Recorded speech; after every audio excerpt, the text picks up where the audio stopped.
I need something to wash this down. I got milk. It's like the awkwardest thing to You know drink how on hungry I cast. am right now?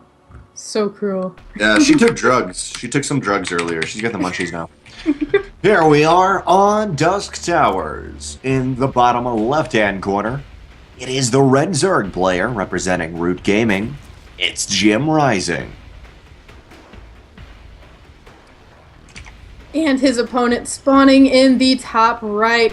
It is our pink Terran, Beastyqt.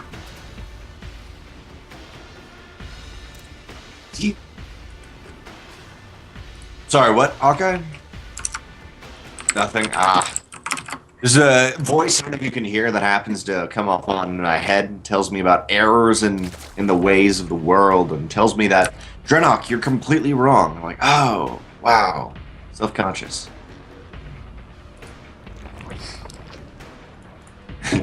But they can't hear how Hawkeye is gloating about how always correct he is right now. I could Always just be correct. saying right now that there is no voice. DrennoC's just crazy. I mean, I don't know. This is a weird conversation happening. I don't know if you can hear the two voices talking. Can you guys hear Koshkii? Is there even any? Am I talking? Is there anyone out there? Hello, guys. We have a hatch gas pool versus a pretty standard Reaper Fast Expand from Beastyqt. There's a multitude of builds on this map that Terran can do, but you know what? I like all of them. I like drops. Drops are pretty cool on this map, but you also have pretty prominent Hellion pushes that can be executed quite well. I think the craziest thing I've seen on this map is a Liberator rush with range. And it works. You can hide the Liberator in this little pocket. Oh yeah. But you gotta be careful too. I mean, you are risking a lot by doing an all-in like that. It is a really cool little move you can do, and it isn't all in. You know, on the other hand, majority of the time you can just shut down the bases even if they don't do damage, unless the Zerg player opened up heavy queen or like 3 hatch before pool into that heavy 6 queen style that some players like. Unless they do that, the Liberators may not get damage done, but will completely shut down the mining of those bases. And it looks like, so far, it's going to be kind of normal here from Beastyqt. He's getting a quicker factory, but, you know, he's already got his CC about to finish. It's nothing really alarming. The Reaper coming in is going to see that speed, but, again, that's pretty normal for Zerg as well. It's nothing that would really trigger too many alarm bells. Zerglings trying to surround that Reaper, but need to make sure they stay on creep, or else bad things could happen. That hatch gas pool is pretty standard, and because of the timing of the third base, the Reaper will be able to understand, okay, cool, this is not a 3 hatch before pool. He spots that hatch. He's going to be able to push up back into the main, just keeping the queens back, delaying them, but as we were saying, hatch gas pool at speed will finish around 3 minutes 30 seconds. That's when the Reaper knows he's got to pull on back home, but more importantly, we know what the Zerg is doing. What do we have up here for the Terran? Looks like a relatively quick third CC. Yeah, again, we've seen this a couple times from Beastyqt. He seems to like a third command center, and it can do pretty well. You know, it can try and even out his economy with his Zerg opponent. We do have 2 Hellions on the wave here for Beastyqt. He might try and do a little bit of harass with that, but at the same time, JimRising, you know, he can defend. I think he can defend pretty easily versus 2 Hellions, unless it starts to get a little bit more numerous. Especially with 2 queens at his third base, he should be okay. Reaper goes down, KD8 charge, throws a couple drones out of the way. I love that all the units have little animations when they're blown into the air. They all have this flailing, ah! I like that too. That goes down. Beastyqt is opting for the Hellion pushes you're mentioning. We often do see Liberators off the back of that to shut down a base and turn a Hellion push into a multi-pronged attack. Armory is also on the way, though, so a Hellbat, Hellion overall, Hellbat, Marine, whatever we see. A Medevacs moving out with 3 Marines. A Tech Lab off the back of that for Beastyqt. He may be following up with a Banshee play. We've seen this from a couple players today. But for now, he's moving out across the map. Overlords spot the Hellions. 2 Queens are ready at the third. I'm not sure if that's going to be enough, though, against Hellbats. You know, if these do transform into Hellbats, the Armory is getting close to finished, and it looks like that's what the Hellions are waiting for here. There could be some, you know, it could be trouble. The Roaches, though, 5 Roaches about to pop, and that could add a little bit of extra layer of defense. That will be just a little bit, but it's not quite going to be enough yet. But the angle may be good. Lings swing on in, but are instantly taken out. 3 queens and 4 roaches will do a little bit of damage. The queens do sacrifice themselves for a medevac. Looks like they're going to pull back, not wanting to fight. Once the medevac's gone, it's not going to allow these Hellbats to reposition quite as quickly as they'd like to, but they're pushing incredibly deep. The kiting is good for JimRising, but the roaches are gone. We have 1 more roach on the way. Only 1. Looks like the roaches barely survive. Off the back of this, a Banshee's going to be coming in, yet this is a beautiful, beautiful play from JimRising. If you notice, he kept the queens alive, not only good for injecting, but they'll be able to provide some anti-air, and he holds. Not the biggest attack ever, but still, he holds quite well and doesn't lose anything, pretty much. It was impressive because at first it looked pretty scary for him, but JimRising almost made that look a little bit easier to defend than you'd expect. He also does see the Banshee moving out with that Overlord, so, you know, he's getting his Spore Crawlers down now. They are close to finishing. A Spire is on the way, too. He is not surprised by this follow-up, I think, and almost was kind of expecting it. Not at all. This is the way JimRising prefers to play. Roach play in the early to mid, Roach Ravager and Aspire into that kind of mid to late game that will provide an ample opportunities to push back the Banshees. Still though, he's got Spores, he has Queens, he's droning up right now, and he's feeling in a safe position. The Banshee spots the Spire, but is going to get sandwiched by a couple Queens and even, a nice Corrosive Bile does the damage. Beautiful shots so far today JimRising has been able to achieve with Corrosive Biles. The Queens takes that Banshee down. Completely shut down. Beastyqt does fall back onto that 3rd CC, but overall, I mean, he has killed 2 workers in a Hellbat push, and then in a Banshee push. Yeah, he did a really good job here. But now we've got JimRising, you know, our Zerg players taking his 4th base, getting some more gas there. He's getting a lot of mutas, and he's getting air attack, so he's devoting a little bit to these mutas. Second Banshee will be able to accrue 2 shots over time, or pardon me, 2 kills, but 10 mutas are going to be popping out. It has to fall back on the right-hand side. JimRising, as usual, does like a very greedy Zerg play. He's going to sprawl out over the map, take as many bases, get his creep going, and overall just like having a strong Zerg economy overall. No all-ins by any means. And Beastyqt likes doing the same. My is going very heavy bio, but again, he lost a decent amount early on. But if you think about it, I mean, JimRising doesn't even have Baneling Nest. He's got Muta Roach, which in the right situations is great, but if they get caught out of position, easily will get slaughtered. Yeah, and there's a lot of Marines here, and they, you know, they already took a couple shots. They're not going to be ready in the main. That's true, and this Banshee again. Oh, but the cloak, the perfectly timed cloak there. Those managed to save that Banshee.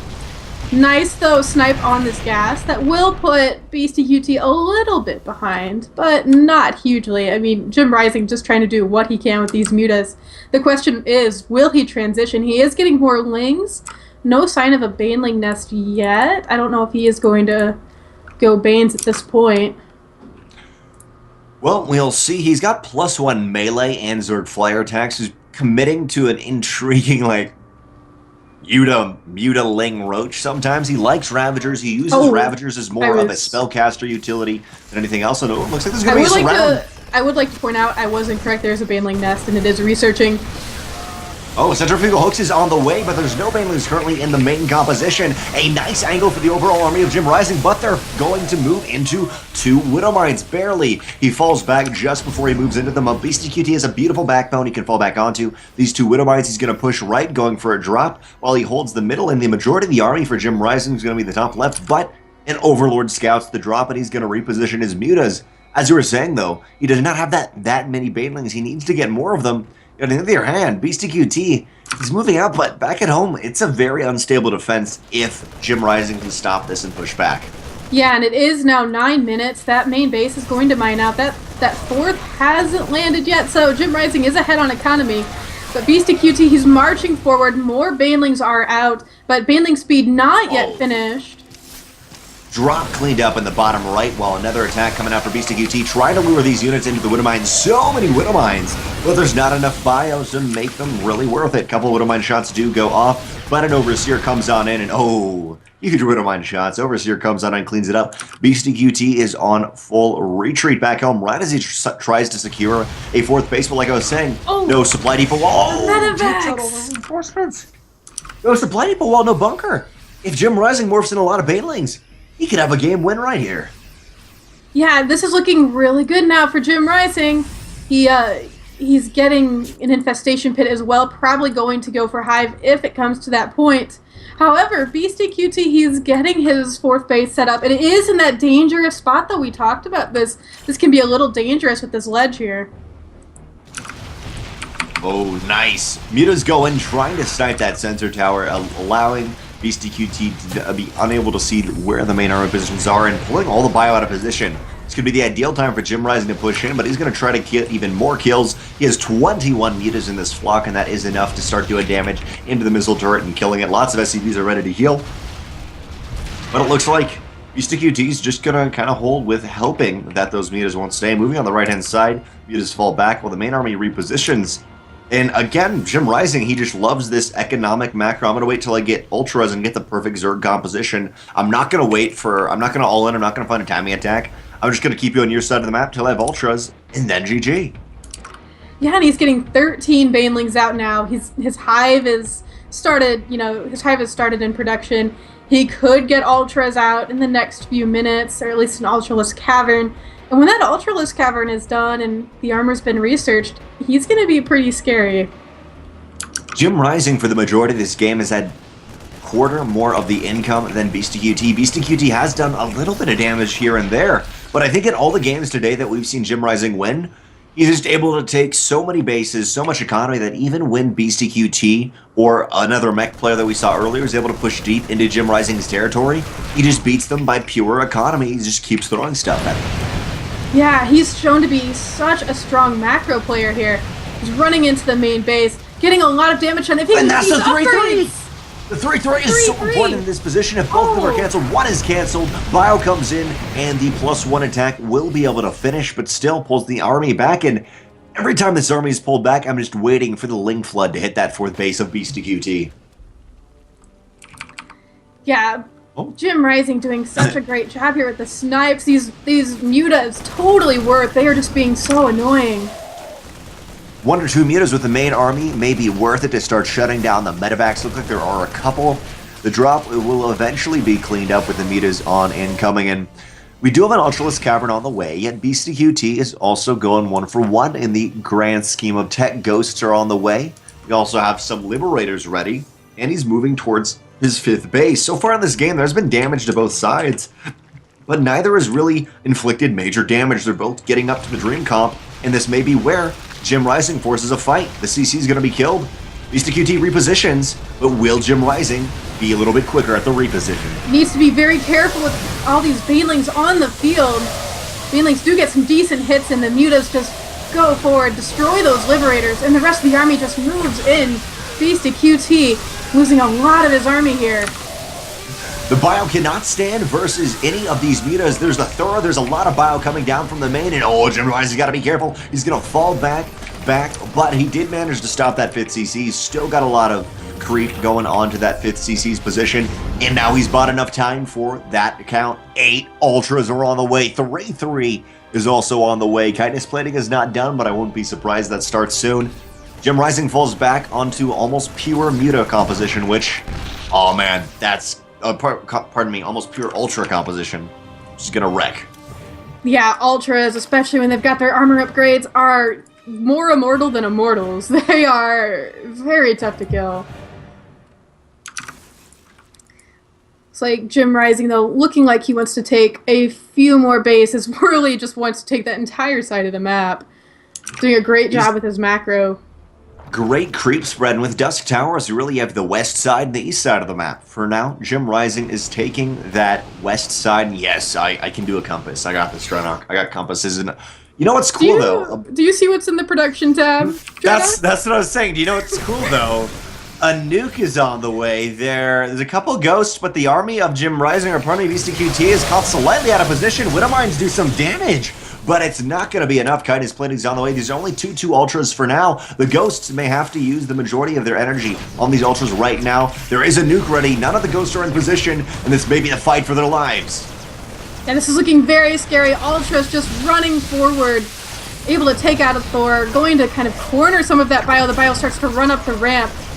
We do get some snipes off on those Ultralisks, but at what cost? I mean, so much has been lost here for Beastyqt.